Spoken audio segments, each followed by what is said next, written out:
Bonjour les amis, bienvenue dans cette vidéo où je vais partager avec vous les énergies du ciel au moment de la prochaine pleine lune qui se formera le 19 août prochain à 20h25 heure de Paris et 18h25 en temps universel. Donc la pleine lune se trouvera dans le signe du Verseau à 27 degrés du signe et le soleil lui fera face, donc sera en opposition à la lune dans le signe donc opposé, c'est-à-dire le signe du Lion à 27 degrés. Donc dans cet axe Lion-Verseau qui va être particulièrement activé donc au moment de cette pleine lune. Alors, on va pouvoir observer un ciel sous tension, assez électrique, avec notamment le carré d'Uranus au luminaire, donc les luminaires Soleil-Lune, un carré précis, puisque Uranus se trouve lui aussi à 27 degrés, et lui dans le signe du Taureau. Donc, Uranus va faire un carré à la planète Mercure, et Uranus est le maître de cette pleine lune, puisqu'il maîtrise le signe du Verseau, où la lune se trouve. Et nous avons le deuxième maître du signe du Verseau, qui est Saturne, et qui lui forme également des aspects tendus à deux planètes personnelles, donc à Vénus, qui se trouve dans le signe de la Vierge, et à Mars, qui se trouve dans le signe des Gémeaux, en conjonction à Jupiter. Donc, nous avons également en toile de fond de cette pleine lune, donc quelque chose, un aspect très important qu'on va aborder ensemble dans cette vidéo. Donc, c'est le carré de la planète Saturne à Jupiter. Donc, Saturne dans le signe des Poissons et Jupiter dans le signe des Gémeaux à 17 degrés. Vous voyez, donc c'est quand même tout ça. On va dire que chacune des planètes personnelles, donc les planètes qui nous touchent personnellement, le Soleil, la Lune, Mercure, Vénus, Mars, ces planètes-là forment toutes un carré à une planète au moins. Donc vous voyez, on a quand même quelque chose ici, un ciel, on va dire, assez dans une énergie assez fulminante, presque frénétique, hein, et on va dire en surchauffe, avec ce Mercure qui est encore en rétrogradation, entre dans le signe du Lion à partir du 15 août, donc dans le signe du Soleil, et il formera sa conjonction inférieure donc, au Soleil le 19 août, entre le 18 et le 19 août. Donc au moment de cette pleine lune, on a la conjonction du Soleil à Mercure rétrograde, on a le carré de Saturne à Jupiter, des aspects tendus de Saturne avec Mars et Vénus, et Uranus, la planète qui maîtrise cette pleine lune, en carré au luminaire. Voilà, donc préparons-nous au changement. Alors c'est vrai que c'est les changements qu'on décide, hein. Parfois on sent qu'on a besoin de changement dans sa vie, donc c'est le moment. Il y a certainement des énergies qui vont nous pousser à ça, ou alors en tout cas d'accueillir le changement en étant dans la souplesse, dans la flexibilité. Uranus nous invite à ça, et dans cette flexibilité pour accueillir ce qui est, pour accueillir dans le moment présent les événements peut-être inattendus, imprévus, euh, surprenants, originaux, vous voyez, qui peuvent arriver. Donc, c'est vrai que le moment, on va dire ce 19 août, il est quand même donc un petit peu autour de cette date, hein, 2 jours avant, 2 jours après, même, voire un petit peu plus. C'est, c'est vraiment des énergies. On va sentir une électricité pardon, qui est palpable, une nervosité potentielle. Voilà, donc on sait, quand on est prévenu, que c'est un ciel qui va nous pousser à agir. C'est un ciel très actif, voyez? Donc on bouge. Les énergies, vous voyez, la vision un peu que j'avais avec tous ces carrés, c'est comme si on était à un entrecroisement comme ça. Il y a des entrecroisements un petit peu avec deux carrés en forme de T, donc deux T carrés particulièrement aussi, donc les triangles rouges hein, qu'on voit sur la carte. C'est comme si on était à une croisée des chemins. Et effectivement, cette toile de fond avec le carré de Saturne à Jupiter, on va en parler ensemble, c'est un cap. C'est un cap évolutif, c'est un moment de passage, de crise potentiellement, de crise dans l'action. De crise dans l'action, c'est-à-dire qu'on a potentiellement un choix à faire. Donc, je vais vous faire des propositions un peu plus précises dans cette vidéo. Je voulais juste déjà poser un petit peu le décor comme ça, et puis essayer de bien comprendre cette énergie uranienne qui est relative au signe du Verseau et à la planète Uranus, qui forme un carré donc précis aux deux luminaires. Alors quand c'est précis comme ça peut être un accélérateur de changement dans nos vies. Alors cette lune en Verseau, elle est originale, elle est très créative, elle aime innover, elle est futuriste, elle est à l'avant-garde, elle est souvent visionnaire, précurseur.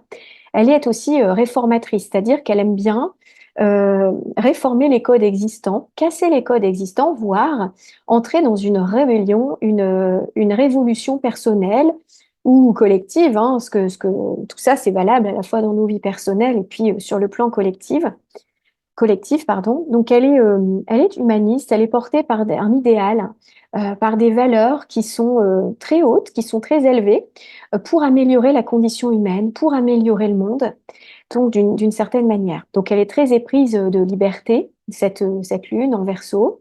Elle a besoin de respiration, elle a besoin d'air. C'est un signe d'air, le Verseau. Et c'est une lune très fraternelle. Donc elle aime la liberté, elle aime le côté fraternel, du partage, de l'entente, des groupes, du collectif. Voilà, donc c'est une lune qui se relie énormément aux autres. Donc potentiellement, pendant cette pleine lune et puis un peu après, on va pouvoir se relier aux autres davantage. Elle aime l'indépendance, elle aime l'autonomie. En fait, en Verseau, c'est l'individu dans le groupe. Donc il y a un côté altruiste, humaniste, mais aussi un côté très indépendant, c'est-à-dire qu'on garde toujours son indépendance dans le partage avec les autres, dans le groupe. Alors, c'est vrai qu'elle aime sortir des sentiers battus, hein, cette lune, elle aime bien prendre son chemin particulier et très singulière. Elle peut être attirée aussi par des rencontres un peu originales avec des personnes qui vont partager eh bien, des centres d'intérêt en commun avec, vous voyez, comme des familles d'âmes comme ça qu'on peut rencontrer avec cette lune en Verseau. Et elle participe à des nouveaux projets, des projets qui ont du sens pour le bien commun, pour eh bien, la société. Donc elle est toujours prête à aider. Et alors c'est une lune qui est quand même assez cérébrale, c'est-à-dire que la lune représente bien notre vie émotionnelle principalement, nos besoins de sécurité, nos comportements inconscients aussi et tout ce qui est en lien avec la famille, avec la maison, le foyer, hein, donc, mais c'est surtout notre vie intérieure, notre vie émotionnelle. Donc la manière d'exprimer les émotions ici va être un peu plus détachée. On a une forme de détachement en Verseau. Ça peut être un peu plus froid, mais c'est très idéaliste, très humaniste. Et elle est assez cérébrale, voilà. Il peut y avoir un peu d'instabilité parce que bah, le changement, forcément, le signe du Verseau qui amène à la nouveauté, au changement, aller voir son futur, être visionnaire pour sa vie, eh bien, ça peut nous mettre parfois un petit peu dans le mouvement et donc dans une forme d'instabilité, dans quelque chose d'un peu changeant. C'est comme une transition potentielle. Voilà, donc le Soleil, lui, en Lion, qui est en opposition à la Lune, il va nous inviter à retrouver l'amour des choses, à faire ce qui nous parle, à ce qui est connecté à la vibration de notre cœur, à suivre ce que nous dit notre cœur. Le signe du lion est relié à l'organe du cœur. Donc ici, c'est être courageux, croire en soi, euh, retrouver le côté passionné, enthousiaste aussi, qu'on peut avoir pour des projets, pour des activités. Et on agit vraiment avec le cœur, avec ce qui nous motive profondément. Le soleil en lion, il a des motivations qui viennent de là, en fait. Hein. Donc, on n'est pas tellement dans le devoir ou dans l'obligation. On préfère être dans le plaisir, dans l'envie, dans le désir de faire les choses. Vous voyez, dans ce qui nous anime profondément, en fait. Donc ici, pour trouver l'énergie, quelque part, dans ce qu'on va mener à bien c'est d'agir par amour et non par devoir. Et aussi pour forcément déployer son rayonnement, sa confiance en soi, parce que forcément, quand ça s'aligne avec le chemin du cœur, ce qu'on a envie de réaliser, il y a tout ce rayonnement, ces vibrations en fait qu'on émane, hein, qui viennent en fait du cœur tout simplement, qui vont se ressentir aussi à l'extérieur. Donc on a de l'audace, on est passionné et voilà. Donc c'est vrai que cet équilibre entre la Lune en Verseau et le Soleil qui se trouve dans le signe du Lion, eh bien, ça va être l'envie de partager ce côté unique, vous voyez, ce Soleil en Lion, ce qui fait qu'on est unique, qu'on a des talents particuliers, des vibrations particulières, et c'est de pouvoir les reconnaître, les autoriser à s'exprimer pleinement. Ça, il n'y a que soi, hein, il n'y a que soi-même qui puisse on peut se donner l'autorisation qu'à soi, finalement. Et c'est être auteur de sa vie. Se donner l'autorisation, c'est être auteur ou autrice de sa vie. Donc, c'est mettre au monde, présenter au monde qui on est vraiment, avec ses talents uniques, avec sa manière d'être à soi, authentique, dans sa vérité, dans sa liberté d'être.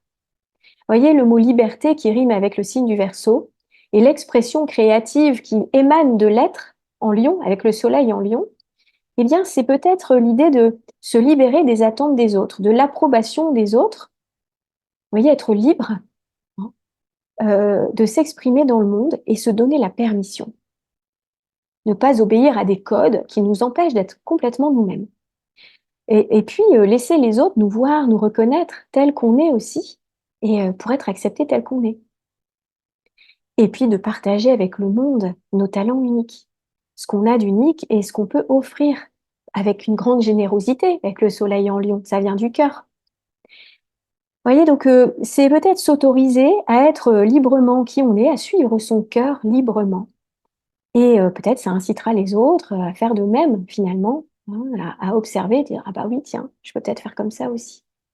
Donc c'est partager son côté unique avec les autres, avec le monde, avec le groupe pour contribuer à la société, à des projets communs, au bien commun.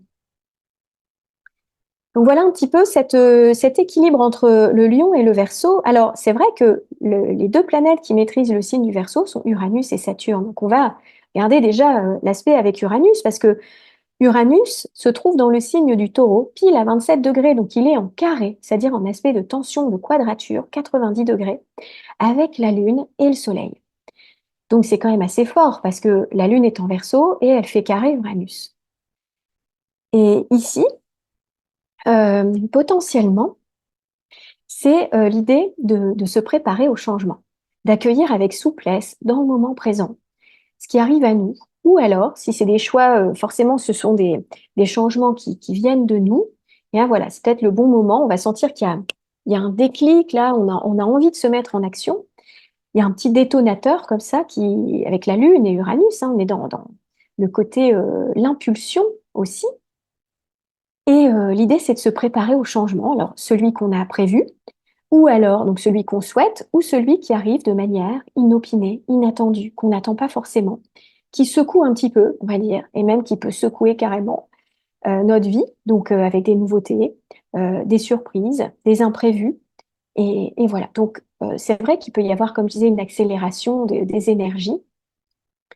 Voilà, donc si on a envie d'amorcer un changement, ou s'il y a un changement qui se présente, le but, c'est toujours aussi de voir les choses en grand. Avec le soleil qui est en Lion, il y a cette envie de rayonner, de prendre sa place. Donc, de profiter, en fait, de peut-être cette prise de conscience, cet éveil qui arrive avec Uranus, parce que Uranus, c'est quand même la planète du réveil. C'est l'éclair, c'est l'électricité qui vient fendre, en fait, les cadres, le cadre établi avec le cadre saturnien, quelque part. Et il vient fendre ça comme une brèche, vous voyez, pour laisser entrer la lumière et pour laisser entrer de nouvelles idées, de nouveaux projets, une énergie rafraîchissante, une énergie neuve, des idées neuves. Et alors c'est vrai qu'il y a une charge de rupture avec Uranus, il peut y avoir des changements assez abrupts, assez brusques qui interviennent dans nos vies. Euh, on casse un certain mode de fonctionnement, certaines valeurs anciennes sur lesquelles on était calqué, des conditionnements.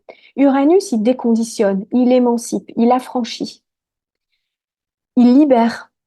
Et c'est vrai que ce qui peut être coincé un peu dans nos vies, là, Uranus peut nous aider à nous détacher. Alors, nous détacher émotionnellement, nous détacher de certains objectifs. Il intervient souvent, la plupart du temps, dans le processus d'individuation, de libération. Donc, bref, ça secoue un peu le cocotier pour être un petit peu, voilà. C'est vraiment par rapport au mode de fonctionnement qui existait avant, on peut se libérer. Quelque chose qui avance fortement. Donc, on se prépare. Alors, parallèlement à ça, alors oui, donc il y a aussi quelque chose. Il y a Mercure, Mercure rétrograde, qui forme également un carré à Uranus. Mercure est conjoint au Soleil, donc quelques heures avant, il aura formé sa conjonction inférieure au Soleil, c'est-à-dire qu'il aura été pile sous les feux du Soleil, hein, dans sa rétrogradation, donc entre le 18 et le 19 juin. Depuis le 4 août dernier, Mercure est rétrograde. Il a commencé sa rétrogradation dans le signe de la Vierge. Le 15 août, il est entré dans le signe du Lion et pour former sa conjonction précise au Soleil. Donc avant d'entrer en conjonction au Soleil, il est dans sa phase de réflexion par rapport au passé. C'est-à-dire que peut ressasser, réfléchir, revenir sur certaines situations, penser à ce qui a eu lieu avant. Et lorsqu'il croise le Soleil, quand il est sous les feux du Soleil, il est brûlé, hein, il est combuste, on va dire à ce moment-là, mais c'est en même temps, c'est comme un nettoyage de lumière.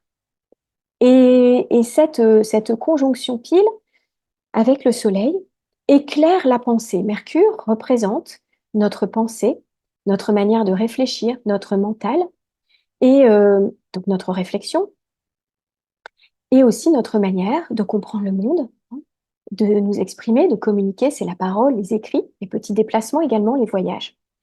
Donc ce Mercure ici, en conjonction Soleil, va recevoir toute cette lumière. En plus dans le signe du Lion, donc on est chez le Soleil. Donc là, on peut y voir beaucoup plus clair dans une situation, alors pas forcément le jour même, hein, pas forcément le jour même, le 18 ou 19 août, mais dans les jours qui vont suivre. En plus, on arrive au mi-point de la rétrogradation de Mercure, hein, puisqu'il rétrograde jusqu'au 28 août. Et là, on peut commencer à entrevoir des solutions de ce qui nous a posé problème, effectivement, depuis quelques jours, hein, depuis la rétrogradation de Mercure, le début de la rétrogradation. Ça permet effectivement de prendre conscience, surtout que Mercure, ici en conjonction au Soleil, forme un carré à la planète Uranus, la planète du réveil, de l'éveil, et c'est l'octave supérieure de Mercure, Uranus. Donc ici, on peut avoir des flashs, des prises de conscience, des moments vraiment d'éclaircissement, de nouvelles idées. Et au lieu de ressasser le passé, on peut avoir un éclair de conscience, comme vous voyez l'électricité qui arrive là, pour entrevoir le futur, des nouvelles solutions, des nouveaux potentiels, des possibilités. Et c'est l'esprit innovant, c'est l'esprit créatif, avant-gardiste, visionnaire, c'est le libre penseur. Alors c'est sûr que, bon, Mercure carré Uranus, ça peut aussi amener de l'impulsivité, beaucoup de nervosité, une tendance à la dispersion, hein. Il y a quelque chose là de très électrique qui est en train de se produire, quelque chose de bouillonnant, et puis on surchauffe avec le soleil. Donc je dirais que l'idée, c'est de laisser passer un petit peu, là, ces quelques jours où Mercure va être bouillonnant, hein, ici ça va chauffer, pour pouvoir y voir plus clair quelques jours après ça, et puis surtout encore plus lors du retour en direct de Mercure à partir du 28 août prochain. Voilà, donc ça c'est un aspect aussi donc, qui est très important, hein, dans cette pleine lune. Alors nous avons également des aspects tendus avec une figure de T carré entre Saturne, Jupiter, Mars et Vénus. Ici, deuxième pôle de tension dans le ciel. Donc on a Saturne et Jupiter. Je l'ai déjà abordé dans ma dernière vidéo, mais je vais revenir un peu dessus puisque forcément l'aspect est précis le jour de cette pleine lune, le 19 août. Et Saturne et Jupiter, ce sont les deux planètes sociales, le duo de socialisation, donc le lien qu'on a avec la société, avec le monde qui nous environne, par bien notre rôle social, les activités qu'on a qui représentent également bien les lois, les règles de la société. Donc ici, Saturne et Jupiter forment leur premier carré croissant depuis leur cycle, la conjonction, hein, de Saturne et Jupiter qui avait démarré en 2020, en décembre 2020, donc dans le signe du Verseau. Et le jour du 19 août, lorsqu'ils forment leur premier carré croissant, donc ça va se dérouler en 3 étapes, hein, c'est la première étape de ce carré. C'est la mise en dynamique de ce qui a commencé à naître, à germer au moment de la conjonction au mois de décembre 2020. Donc ici, c'est une première étape qui va se dérouler en 3 fois. Donc le deuxième carré sera le 24 décembre, pardon, 2024, et ensuite aux alentours du 15 juin 2025. Donc c'est un temps de mise en action. Vous savez, le carré, c'est-à-dire l'aspect de tension, il met en dynamique. C'est une crise dans l'action. Donc c'est-à-dire qu'il pousse à changer de forme, à donner naissance à quelque chose qui a pris essence au moment de la conjonction, donc dans le signe du Verseau. Pile le 19 août, au moment de ce carré, bien, la pleine lune se trouve en Verseau, en carré à Uranus. On retrouve donc là les énergies du Verseau où le cycle Saturne-Jupiter a pris naissance. Vous voyez ce rappel là quand même. Et donc je vous invite peut-être à vous replonger dans cette période que vous avez vécue en décembre 2020. Qu'est-ce qui a pu se produire pour vous en termes de nouveaux projets, de nouvelles envies, de libération, de liberté, hein? Bon, alors c'est vrai que sur le plan collectif, on était pleinement dans les questions autour de la liberté. Ça, c'est très très fort. Donc, il y a des choses qui peuvent se rejouer entre le mois d'août et le mois de juin 2025. Des questions sur la liberté, des questions fondamentales de notre société.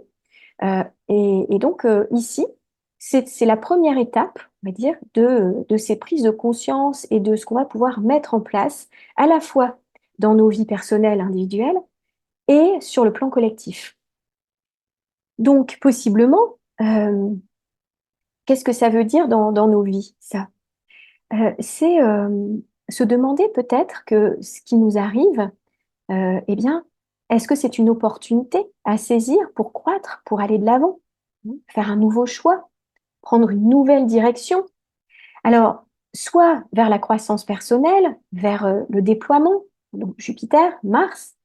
Alors Jupiter-Mars en Gémeaux, ben, ça peut être une diversification de nos activités, ça peut être partir à la conquête de nouveaux horizons, avec Mars, le conquérant, Jupiter, le lointain, les nouveaux horizons, ça, sortir de notre zone de confort, aller vers l'inconnu, aller vers la croissance. Ou alors, si on écoute aussi plutôt Saturne, c'est comment je peux restructurer donc ces activités ou ces projets, comment je peux restructurer ma place, mon rôle dans la société, ou carrément avec Saturne, est-ce que je dois mettre fin à certaines activités, terminer des projets pour pouvoir démarrer autre chose. Vous voyez, on est dans cette croisée-là des chemins. Il y a des choix à faire. Alors, ça va se faire en plusieurs étapes, puisque là, c'est le premier carré croissant. On va avoir une deuxième phase au mois de décembre et ensuite en juin 2025. Et sur le plan de la société, c'est pareil, hein. On va avoir également des choix à faire. Et il va y avoir des avancées, certainement, peut-être des tensions aussi. Alors, peut-être que ces choix qu'on va faire, de toute façon, puisque ça va être forcé, hein, je veux dire, c'est un carré que tout le monde va vivre. Alors, tout dépend bien évidemment dans quelle maison astrologique, c'est-à-dire dans quel domaine, dans quelle maison astrologique personnelle chez vous, dans votre thème, ce carré se forme. Mais de toute manière, chacun va le ressentir d'une certaine manière. Ça peut être relationnel, ça peut être au travail, ça peut être dans des projets, ça peut être beaucoup de choses. Ça dépend hein, de votre thème personnel. Mais en tout cas, ces choix qu'on va avoir à faire, peut-être qu'on peut faire qui reflètent davantage nos espoirs, Jupiter, plutôt que nos peurs, Saturne. Et puis, c'est pas un hasard que cette première étape du carré croissant se forme au moment de cette pleine lune et de cette lunaison en Lion, avec un soleil en Lion, qui nous invite à agir avec le cœur, comme je disais tout à l'heure, et dans une liberté d'être soi, de se montrer au monde tel qu'on est, hein. La liberté de se défaire peut-être de certains conditionnements, parce que tout est relié en fait dans une carte du ciel, hein. Les planètes communiquent entre elles, c'est voilà. Voilà, donc je dirais que par rapport à Saturne qui peut représenter les freins, les limites et les peurs, et Jupiter plutôt l'ouverture, l'expansion, la croissance.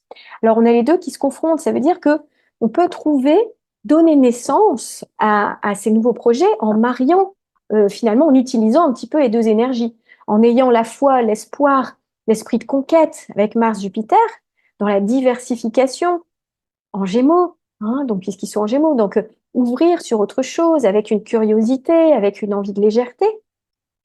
Et puis aussi avec Saturne qui nous demande d'agir avec persévérance, avec rigueur, avec éthique, avec sagesse, avec réflexion, avec tempérance. Enfin, voilà.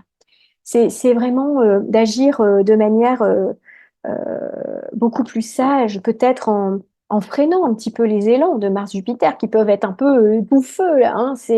Et puis avec le mental en surchauffe, avec le Soleil aussi qui est comment dire en Lion, avec le carré d'Uranus, là on peut avoir envie de foncer. Mais Saturne dit, on va freiner quand même, on va tempérer, on va réfléchir. C'est le garde-fou Saturne. C'est celui aussi qui, euh, qui nous apprend toujours quelque chose. Donc je crois que si on se sent un petit peu, vous voyez, dans une cyclothymie, parce que quand même c'est un aspect de cyclothymie, le carré de Saturne à Jupiter. Donc ça veut dire qu'on peut être autant euphorique, emballé, enthousiaste, et puis avec Mars-Jupiter, waouh, on vise les étoiles, hein, avec Jupiter, la planète du Sagittaire qui vise son objectif, avec Mars qui est là et qui est aussi, qui donne toute son énergie. Et en même temps, à un moment donné, on peut avoir un côté beaucoup plus pessimiste, Saturne, qui dit, oui, mais est-ce que je vais vraiment y arriver? Je doute de moi, c'est les doutes, Saturne, c'est les peurs, c'est les freins. Donc, on peut se sentir un petit peu dans un état comme ça de cyclothymie. Alors, cet aspect de carré, on le vivra pleinement aux alentours du 19 août, bien évidemment, puisque c'est l'aspect précis. Il va se détendre après le 19 août progressivement jusqu'au 20 septembre à peu près. Il se reformera au mois de décembre, comme je vous le dis, puis au mois de juin. On aura le temps de voir ça ensemble, mais voilà, donc je dirais que c'est un moment peut-être à vivre en conscience, d'écouter son cœur pour pouvoir être plus libre dans ce qu'on a envie de faire, dans les choix qu'on fait, vous voyez, dans ce carré ici croissant qui a pris son essence en Verseau. Vous vous souvenez, en Verseau, on est dans cette quête de liberté. En tout cas, dans ces questionnements autour de l'autonomie, l'indépendance, la liberté, la fraternité, les nouveaux projets. Et donc, pour moi, ça tourne, vous voyez, autour de tout ça. Alors ensuite, pour terminer, donc on a Saturne qui forme un carré à Mars et une opposition à Vénus. Donc Vénus qui se trouve en conjonction à la Lune noire, en Vierge. Alors Vénus en Vierge, eh bien, c'est une Vénus qui est assez pondérée, qui est cérébrale, qui est assez pragmatique, dans un signe de terre.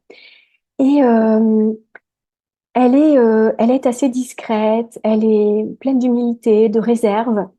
C'est un peu l'infirmière, c'est celle qui prend soin, qui est serviable, qui est dévouée. Et peut-être l'affectivité ici aussi peut être un peu retenue, hein. Donc, on voit le côté un peu pratique d'abord, on agit sans précipitation. Et elle est en quête de perfection, donc peut-être elle fait un bilan aussi, parce que le signe de la Vierge, c'est le dernier signe personnel du zodiaque, donc elle peut avoir envie de purifier, de nettoyer, elle réfléchit, elle pense, elle pèse, elle classifie, elle fait, voilà, comme un bilan. Peut-être, et c'est vrai qu'elle est en temps de bilan, puisque une opposition, c'est un peu comme une pleine lune. Donc ici, Vénus serait dans la pleine lune avec Saturne, c'est-à-dire elle avait pris donc la conjonction, hein, elle avait pris naissance le 21 mars 2024, si je me trompe pas, hein, au mars 2024, et elle était en conjonction Vénus à Saturne dans le signe des Poissons. Donc voyez peut-être dans quelle maison cette conjonction avait eu lieu, parce que là c'est le moment de la récolte, du bilan, de la prise de conscience de ce qui est né à ce moment-là. Donc ça, c'est intéressant à regarder. Et, euh, et avec Saturne, on est toujours dans des questions karmiques. C'est-à-dire qu'il y a potentiellement, euh, en plus, Vénus est conjointe à la Lune noire. La Lune noire aussi, eh bien, qui représente qui est très karmique, bien sûr, et qui nous représente nos manques, nos, notre soif d'absolu, mais en même temps, nos plus grandes peurs, parce que c'est associé à des traumatismes, à des choses difficiles qu'on a endurées. Donc ici, à une blessure d'amour, une blessure par rapport à notre valorisation, à notre valeur. Et, euh, et donc ici, Saturne en opposition, il y a quand même quelque chose d'assez karmique qui peut se jouer par rapport à des peurs qu'on a, des manques ou un vide affectif ou une insatisfaction affective potentiellement, avec Vénus, Lune noire. Et puis il y a un moment de frustration, de manque, mais c'est peut-être pour aller vraiment observer ces schémas et pouvoir s'en libérer parce que Saturne en Poisson vient laver, dissoudre, terminer, hein, en finir avec quelque chose. Et Vénus en Vierge aussi a besoin de se purifier. Donc il peut y avoir comme une purification de certains traumas, de certaines blessures, pour pouvoir, lorsque Vénus va rentrer en Balance, donc le 29-30 août, elle va rentrer dans le signe de la Balance chez elle. Là, il y aura nouvelle donne. Elle va se sentir super bien en Balance. Donc peut-être qu'il y a un petit temps encore là de, on va dire, d'ajustement. On peut refouler un peu ses sentiments, on peut avoir du mal à les exprimer, on peut avoir des peurs, des doutes, une dévalorisation. Mais ce que je veux dire, c'est que c'est un temps qui est utile pour pouvoir lever eh bien, ce qui nous freine, ce qui nous empêche d'être heureux, de vivre un amour plus plein. Vous voyez, cette soif d'absolu, d'amour, hein, ce vide qu'on peut avoir aussi avec la lune noire, mais justement cette quête d'absolu. Donc, pour pouvoir aller vers ça, et c'est vrai que Uranus, de toute façon, là, on est quand même dans une libération, hein, parce que Uranus, là, en carré au luminaire, on libère les choses.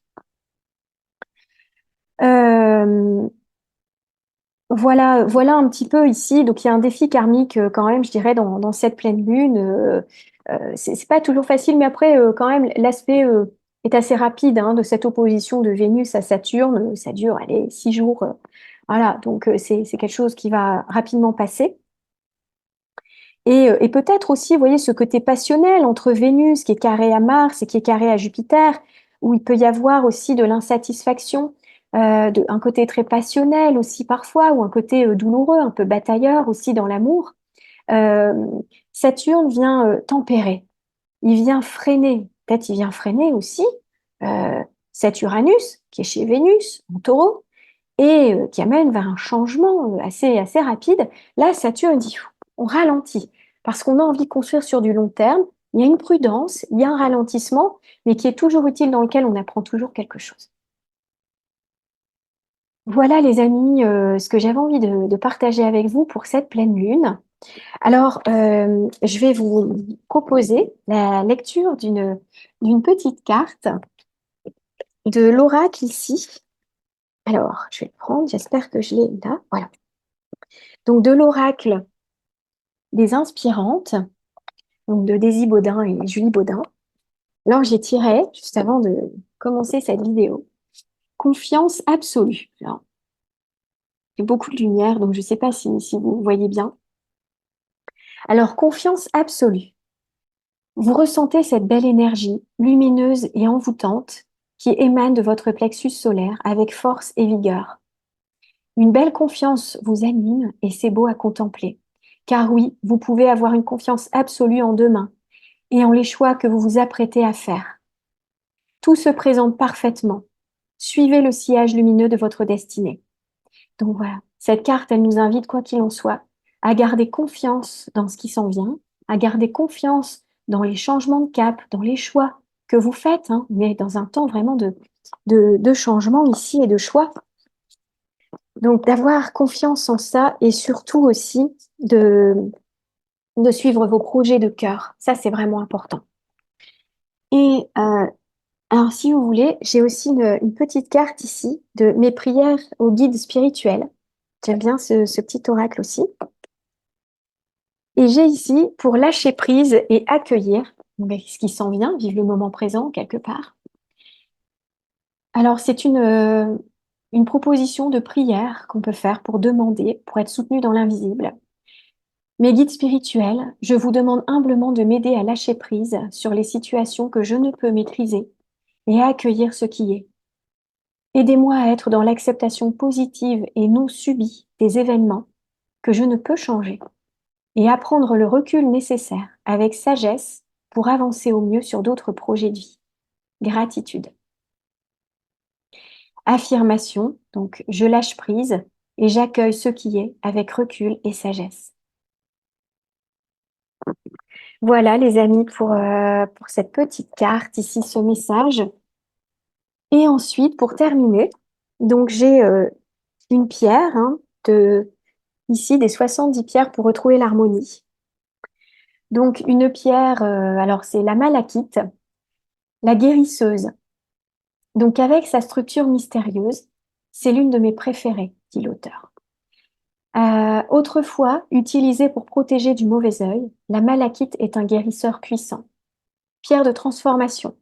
Elle vous montre ce qui bloque votre croissance spirituelle et psychique afin que vous puissiez prendre vos responsabilités et lever les obstacles. Elle absorbe toutes les pensées, émotions, énergies et pollutions négatives. Il est judicieux de l'accueillir dans votre vie lorsque vous êtes à un carrefour, après une mauvaise période, et que vous souhaitez entrer dans une nouvelle phase de votre existence. Elle vous aidera à panser vos plaies et à combler vos manques en vous redonnant foi en l'amour. Bon, ça va bien avec cette lune noire, Vénus opposée à Saturne aussi. Donc elle est pour vous si vous avez besoin de guérir les blessures du passé, si vous faites un travail sur vous pour dépasser vos blocages, et si vous voulez peut-être couper les liens avec des personnes toxiques aussi de votre entourage. Alors, j'aime bien aussi la symbolique de l'oracle. Le passé n'est plus, le futur est inconnu, seul le présent compte. Un peu le message d'Uranus aussi, d'être vraiment dans l'accueil du moment présent, de ce qu'il y a. Voilà, les amis. Je vous souhaite une merveilleuse pleine lune. Merci à tous les abonnés, à tous les nouveaux abonnés également. Merci également pour vos messages qui sont toujours très gentils et que je lis avec grand plaisir et avec attention à chaque fois. Et c'est un vrai soutien pour moi, ça fait du bien de savoir que vous êtes là. Et je vous dis à très bientôt pour la prochaine nouvelle lune. Je vous embrasse bien fort.